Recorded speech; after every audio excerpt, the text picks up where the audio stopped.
aftermath of yesterday's Aboriginal Tent Embassy protest in Canberra, the blame game has escalated, and while police haven't laid charges yet, there's already one casualty. A media advisor to the Prime Minister has quit tonight after admitting to tipping off a person about Tony Abbott's whereabouts yesterday. This information was then passed on to protesters who moved to the lobby restaurant to find him, and ugly scenes ensued that have been broadcast around the world.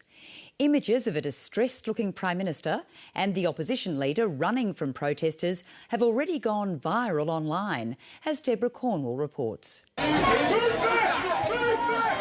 got some new video coming in of Australia's Prime Minister escaping an angry mob, losing her shoe and some of her dignity in the process. It was television gold. Julia Gillard had to be rescued by her bodyguard. Square-jawed bodyguard dragging the distressed Prime Minister away from the mob, while Aboriginals in full warrior mode faced off police in a frightening brawl. Opposition leader Tony Abbott may have been the intended target of the Tent Embassy protesters yesterday, but there's little doubt it was Julia Gillard's dignity and Australia's international reputation that have been the main casualties. And rich pickings for online mashups. Dignity is a very important issue and we take it seriously, but security is of paramount importance. I think the rest of Australia needs to come out of their comfort zone and actually realise why we're here today. And that is because human rights breaches are against us every day of the week, 24/7. It was an embarrassment for Aboriginal people and Torres Strait Islander people as a whole. And you can see by the reaction by the majority of people that they did not appreciate it, did not like it, and they're disgusted with the whole thing. We feel that the situation could deteriorate if we stay. There was one upside to yesterday's clash. The Prime Minister and opposition leader united, if only briefly, as they made their escape. I think it would be very easy for that glass to be smashed. Bad look for everyone. So would they like us to go straight away? They'll let us know, but we'll just... no, I think I'm fine. We'll just pull together when we're... Sure. Okay, no problem. Yesterday's flashpoint appears to have been sparked by comments made by Tony Abbott about the future relevance of the Tent Embassy, given the gains made by Indigenous Australians in recent decades. Mr Abbott, today's also the 40th anniversary of the Tent Embassy in Canberra. Do you think it's still relevant or should it move? Look, I can understand why the Tent Embassy was established all those years ago. I think a lot has changed for the better since then.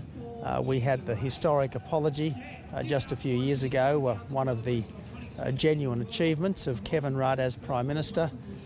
We had the proposal, which is currently for national consideration, to recognise Indigenous people in the Constitution. I think the Indigenous people of Australia can be very proud of the respect in which they are held by every Australian. And yes, I think a lot's changed since then, and I think it probably is time to move on from that. Protesters who'd been celebrating the 40-year anniversary of the Tent Embassy widely interpreted the comments as a call to demolish the symbolic site.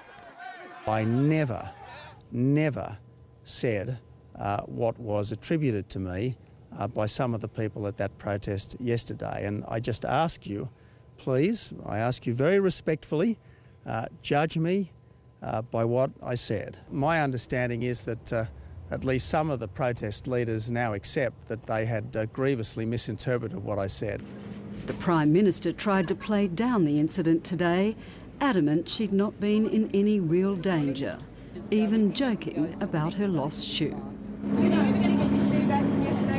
I'm not sure, but it really doesn't worry me. I'm in the fortunate situation where I'm a woman with a few pairs of shoes. But many Aboriginal leaders were far less forgiving. Well, it was a disgrace, quite frankly.